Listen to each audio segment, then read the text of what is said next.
October 18th, 1998, 3:30 p.m. A dripping faucet. Crumbs and a pink stain on the counter. Half of a skin-black banana that smells as old as it looks. If I look at these things, and at nothing else, concentrate on them and stay still, and don't make any noise, this will be over soon, and I can go home without Cameron's dad ever knowing I'm here. He is yelling about how Cameron is always late coming home from school, about the lizard cage needing to be cleaned, and how he knew he should never have let Cameron have a pet, because this is what happens. Children forget and stop caring, and expect their parents to take care of everything, and, well, how would Cameron like it if he came home from school one day and the whole family had moved and not told him because they were tired of taking care of him, the way Cameron was tired of taking care of the lizard? "I think we'll do that," he says.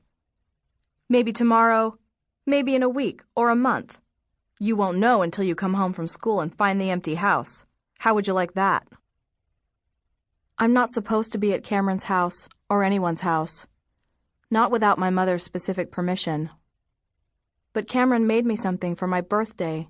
He told me at school that it was too big to bring, so he'd left it at home. I haven't seen it yet. Maybe he baked me a cake. The idea of cake makes me think about my lunchbox and the 2 chocolate chip cookies I saved and the Milky Way bar I stole from the 7-Eleven on my way to school this morning by slipping it up my coat sleeve while the cashier reached to get cigarettes for someone. I could share it with Cameron, maybe even put a candle in it, if he didn't bake a cake. Leaves fall in front of the window over the kitchen sink. In a few weeks, it will be Halloween. Thinking about what my costume could be helps me put Cameron's father's voice out of my head. The costume can't cost money because we don't have any. It can't be hard to make because there's only my mom and she has work and nursing school and doesn't get to spend very much time at home. It can't be anything from Harry Potter because Jordana Bennett and Charity Hayes backed me against the wall in the girls' room and told me they decided that certain people could be Harry Potter characters, and if anyone else, for instance me, showed up in a Harry Potter costume, they would make them walk naked across the schoolyard at recess.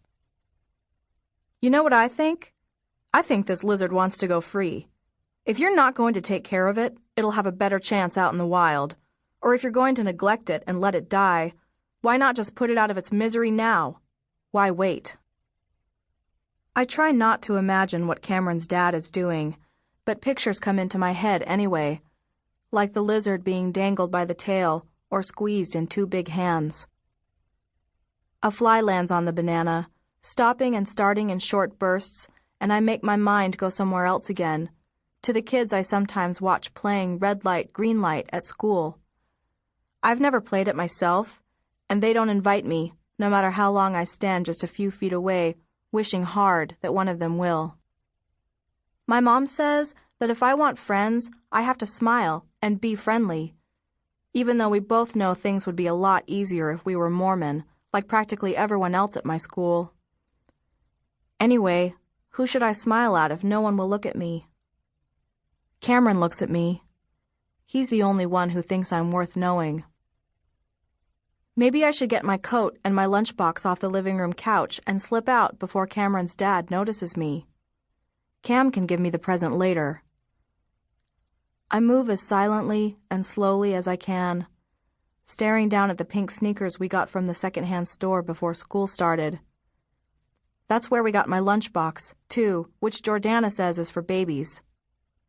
When I asked Mom if I could bring my lunch in a paper bag like everyone else, she said it was wasteful and more expensive in the long run. The front door is just 10 steps in front of me now. I pick up my coat and lunchbox carefully, but the zipper of my coat brushes against the lunchbox and makes a noise that to me is the loudest ever. No one comes, though, and I make it to the door.